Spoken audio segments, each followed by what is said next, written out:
Good evening and welcome back to another Catch the Spur. With an hour and a half drive down from Brisbane Road to Kings Meadow, we met Chelsea away.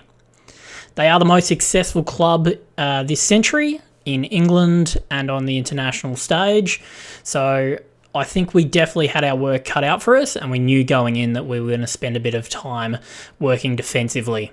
And I think that goes to show with the team that Martin put out today, and we'll go into that very shortly. I believe that Chelsea have the most squad depth out of any team in England, and I think it goes to show with even their pickup of Thompson during the off-season that they're really building from the ground up. Even with Kerr on the bench, they've still got a lot of attacking options in their squad, but I do still believe that City have that X factor to be able to grind out any result on any night against any team, no matter how bad they're playing. But feel free to come back to this at the end of the year and tell me how wrong I was. But in my opinion, I still think that City have that X factor, that they can win any game at any time in just a moment, especially through Bunny Shaw. She's such an elite player. This is a team that Martin Ho decided to go with, and I think it shows that we were going to be playing quite a defensive counter-attacking football. So we obviously have Copping goal. Neville makes a return at right back for the start. Kogar, Hunt and Nilden. Summanen, Artinen, England. And then we've got Vinberg, Tanberg, Naz.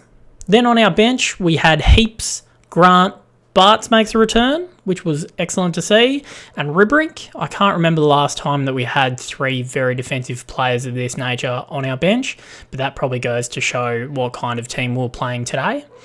Then we've got Oroz, Holt, Graham, Gunning-Williams and Martha Thomas. I even quite like the return of Vinberg to be able to hit with that pace on counterattacks, and I liked the idea about Artinen coming back into the middle. With us playing so defensive, we needed someone with a really good foot to get that ball forward when we did finally win it. The last thing I'm going to say before we get into player performances, I don't know if it's just me, but the production quality that Chelsea seemed to put on with the angle of where their camera was from and the different angles around the ground, even the commentary, I think has been better than a lot of the games this year. So I think it was an excellent game to watch. Being a supporter, and I hope to see more of this. I thought the main camera was a little bit exposed and everyone looked a bit red and pink, like they were all sunburnt. Maybe they were. But I did really like the production value. I did have a few internet issues, so there won't be any video evidence or analysis in this video, but I hope this will suffice. So we're going to change it up today. We're going to go from the top. So Tanberg up top, she had some really solid hold-up play every now and again, but it was a very tough job to do when we only had 34% of the ball. Even late, Martin did get her pressing a lot more, and she was really effective at it, but we didn't really open her up to a lot today, and we didn't drive the ball into her when we did get it forward. Next, I'll talk about Vinberg. As I've already said, I did like that she was brought in for her pace for counter-attacks. And a couple of times she did get some good breaks but couldn't make it happen. So there was that one time where she did get the ball caught under her feet and she couldn't get the ball into England. And she was really apologetic. But she did play some good 1-2 balls, and even in the 71st minute, she broke with a lot of speed and desire to win the football and won us a very good free kick in a dangerous area. It was just unfortunate that the free kick was put into the wall. I would have liked that to see go over the top to the back post. You know, England's been driving in behind that back post at a really dangerous spot. And in those kind of games where we're so defensive, we've got to make the most of those set-piece situations. Next, I'll talk about Naz. I think lately she's been very hot or cold, and today I thought it was cold, if not lukewarm.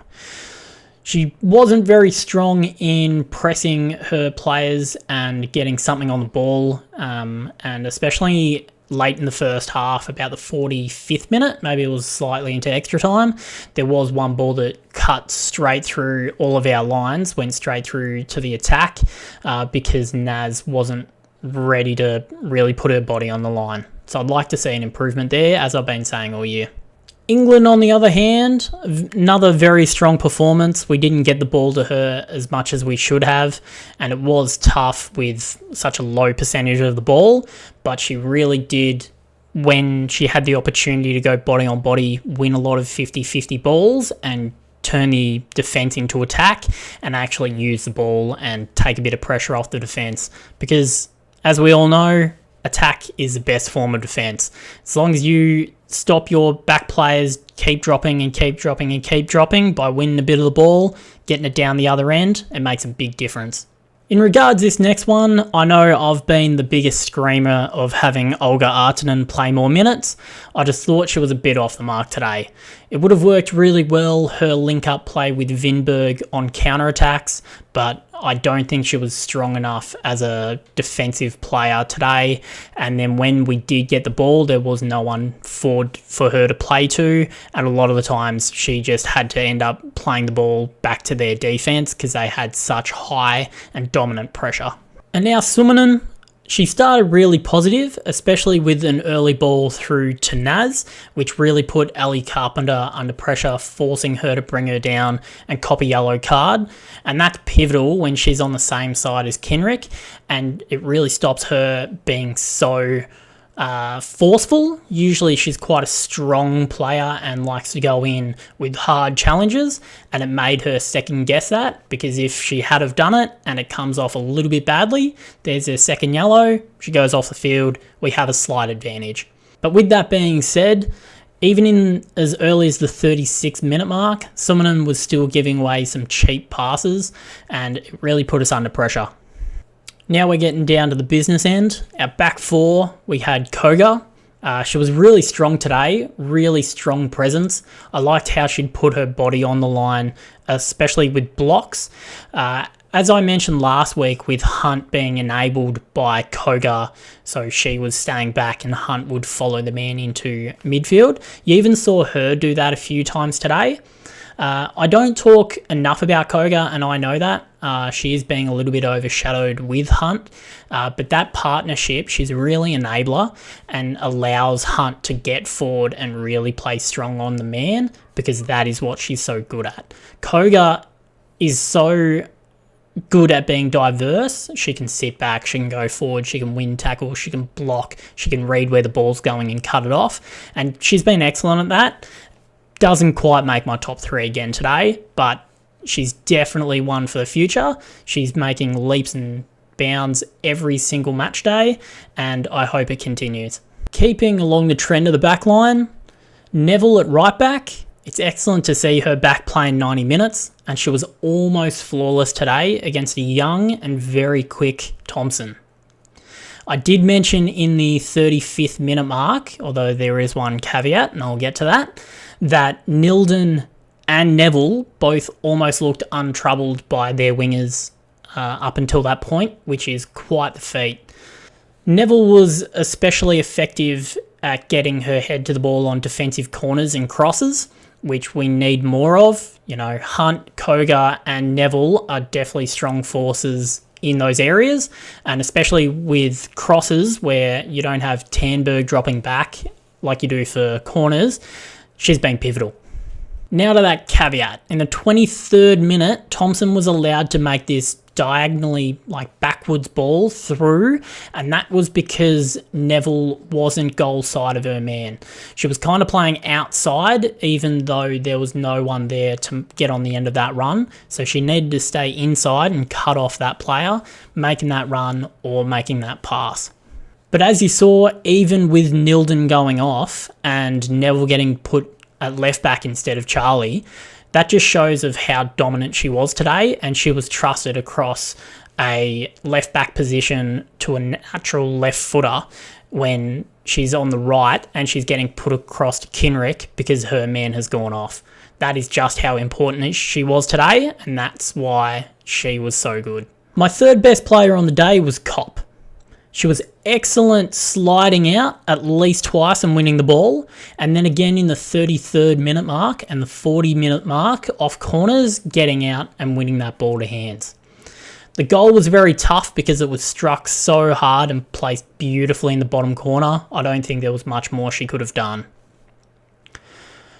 Now, Cop is a world-class keeper, and she keeps getting better every single week, and I love to see it. The only thing she does need, and communication from her defensive line definitely would have helped with this, but we almost gave up a sloppy goal because she had it in her hands, she dropped it, and there was a player sitting behind her in the goal. If we were a little bit more communicative, let her know that there was a player there, or she had her shoulder checked, she wouldn't have had that issue. That takes me to my second best player of the day, and that was Hunt. She blocked, headed, or cleared the ball out of the penalty area countless times. I'm pretty sure it was even higher than I can count. But if you want to go back and watch any of those, the 28th minute mark in the box where she blocked it twice, she had the absolute desire to get her body behind the ball, was incredible. Go watch it back. And if you've gotten this far, I'd just like to say thank you very much for watching. It does mean the world. If you don't remember any of these moments, or you want to go watch the game back, go watch the game back, go watch the highlights package. This is just here as analysis and trying to engage in more conversation around the football game that we all love and our team. So please, as I say every week, jump into the Reddit, the subreddit SpursWomen, and let me know your opinion there. Otherwise, just ask a question, pop in your opinion on someone else's thread. It's a great community over there, and you'll be welcomed with open arms.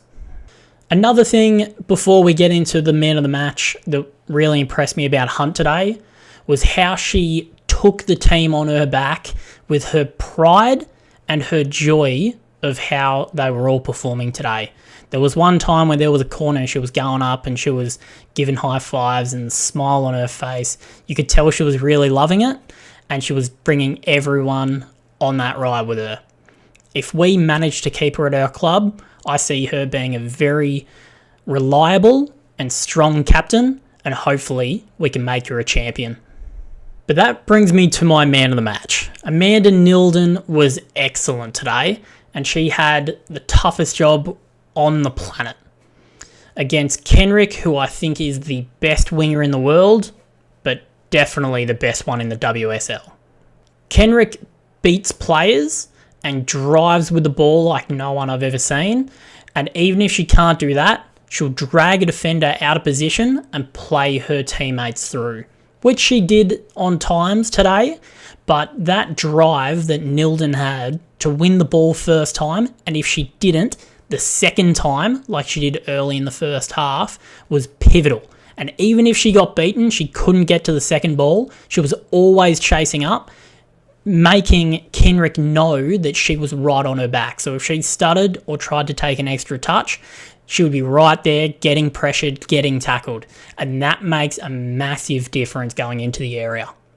And as well as that, even late in the game, because we only had 34% possession and we got dominated so hard, she still had the desired smarts about her. She didn't jump in, she didn't slide unnecessarily. She was on her feet, waiting for Kenrick to make a run, and she was following and chasing her down. She wasn't jumping in, getting beaten, relying on the next player to come in from behind her. She was trying to do all of those jobs. Staying on your feet is the best thing you can do as a defender, unless you are 100% positive you're going to win that ball.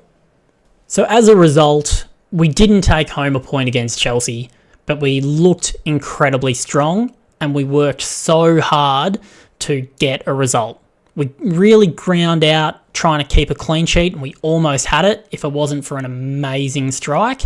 But there's really positive signs to come, and with so many defensive players ready to put their body on the line for the team, it's an awesome display.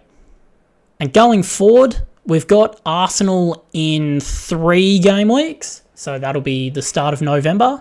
But in the meantime, we've got a really good opportunity to cement our position in the top 3, because we are currently 4th above Arsenal.